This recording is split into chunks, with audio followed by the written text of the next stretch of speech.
All right, let's go to the phone lines. We got LSU head coach Ed Orgeron here on Off the Bench. Coach, what's going on this morning? How you feeling? Good morning, T-Bob. Feeling great, man. Football school today. Got our staff in. Got a great staff. Everything is looking good here at LSU. Yeah, so we're going to run the game. We'll talk about the new staff, some of the new signees, a little football school. But I want to start with the Super Bowl, Coach, because 6 LSU players there, 5 that you coach specifically. What was it like watching some players that you had these relationships with have success on that biggest stage? Like a proud papa. That's LSU. That's our program. Championship program. We develop champions. This is a player-driven program. The players win the championships, and they go into the NFL, and they develop and have great careers. I texted some of them on Sunday morning. They texted me right back, and I was cheering for the Tigers. I couldn't cheer for either team. I was cheering for both of us. Now guys will do well, and I'm proud of them.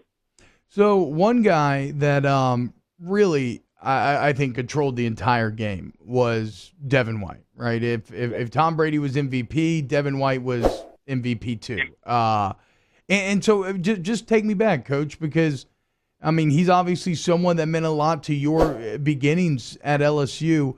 When did you know that Devin White was going to be special? That he had the potential to be that kind of all-pro type of champion? Well, out of high school, I think he ran a 10,600 meters, and Frank Wilson was recruiting him. And when he came out of high school, he was a great tailback. And I remember sitting in the meeting, if we're going to move Devin to tailback or linebacker, that was under Coach Miles, and we decided to move him to linebacker. And so that was a big move right there.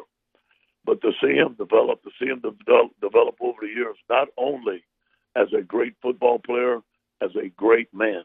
He's a great leader in the locker room. He has great character about himself. I think he's going to end up being a Hall of Famer.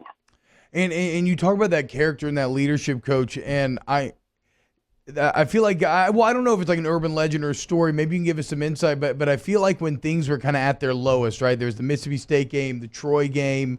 It felt bad at the time. And I remember the story going that it was Devin White that kind of called everybody to kind of right the ship, right? The guys aren't doing what they're supposed to do. We got to get in the film. We got to do this. We got to do that.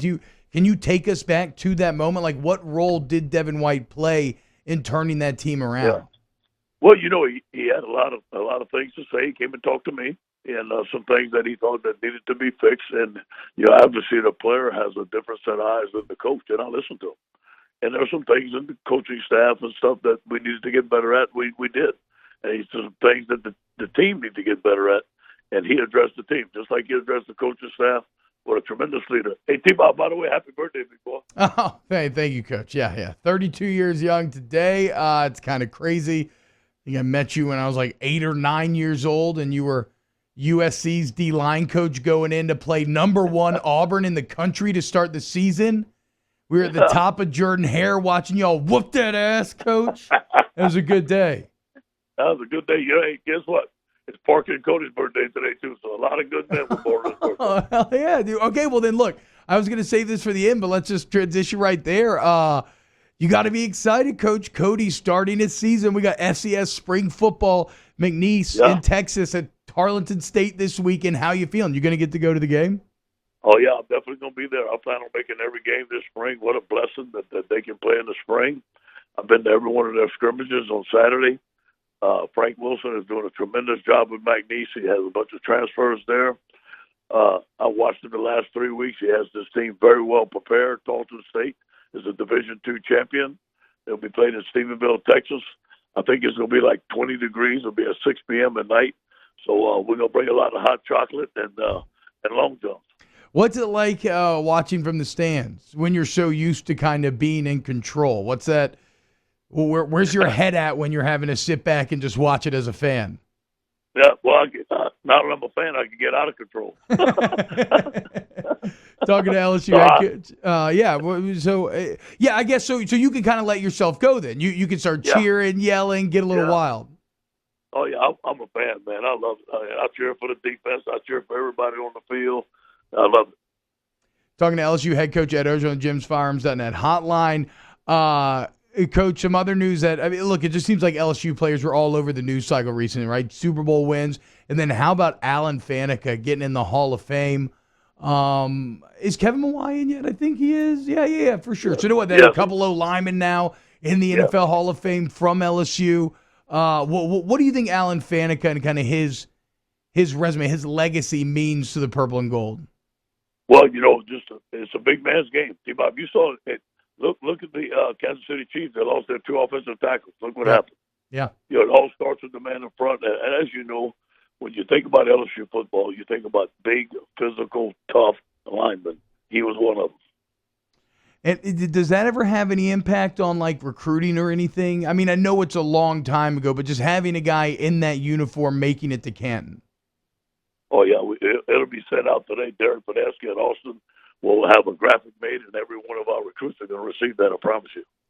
Talking to Coach Ed Orgeron here on Off the Bench, and you mentioned offensive lineman. You got a new signee that you couldn't talk about last week, Kimo Makinole. What can you say about him? What do you think he brings to the table? Yeah, great character, young man, from a great family. Was committed to Florida State. James Gregg found him. Has tremendous feet. He can play tackle. He can play guard. He can play center. He's an aggressive blocker. He's never on his feet. He's a good pass blocker. I think he's going to be a great lineman for us. Yeah, and on the opposite side of the line, Coach, you mentioned, right, it all starts up front, right? So, like, the same way that Kansas City's lack of tackles killed them, it was Shaq Barrett and JPP off the edge that made that absence so felt. You added another pass rusher to this already good pass rusher group in Savion Jones. What can you say about him? I met Savion. I think he was practicing basketball as an 8th grader or 9th grader, and I've watched him grow. I think he's going to be one outstanding pass rusher from the Tigers. As you know, that's a great area. St. James High School, that area down there has been great to the Tigers, and I think we got us another one. And look, when you talk about pass rush, obviously Ali Gay was great in that regard last year. I was really impressed with how he improved against the run as the year went on. B.J. Ojulari is as natural of a pass rusher as you will find. But how about Andre Anthony, Coach? A guy that bided his time, flew under the radar. Then last year, a bit of a breakout year, 5.5 sacks. Now he's coming back. What kind of impact do you think? How is Anthony doing so far this spring? Like, what kind of impact do you think he can have? Well, first of all, I'm happy to have him back. And he's a great leader from Carr High School, outstanding young man. And, the 4-3 fits him better than the 3-4. He was kind of a twin in the 3-4. But now that we're in the 4-3, he's off starting right in right now, doing a great job. We were going to play our ends a little looser this year. You can expect to have a better pass rush than we had last year. And Anthony's going to lead that charge. Him and Ali Gay and B.J. Ojulari. Yeah, and like one thing that helps with that pass rush too is great coverage. It looks like you're going to have that on the back end.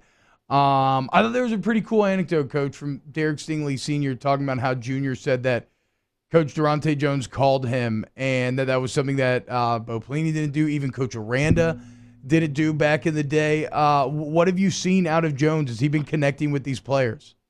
Yes, and the first thing he talked to me, he says, Coach, I want to invest in the players, and I want to have a personal relationship with everybody on defense. And so far, he's done it. He's here early in the morning, here late at night. He leads tremendous meetings. He's a great speaker. Reminds me a lot of Frank Wilson, his way he communicates and the way that he can connect with guys and motivate them. Well, I mean, look, nobody, I remember from Ole Miss camp back in the day, nobody can get you fired up like Frank Wilson can get you fired up. He had us ready to run through that tunnel. Coach, what about when I look at Pete's and I look at Durante Jones, I see some kind of similar philosophies there, right? These are two guys that have grinded their way.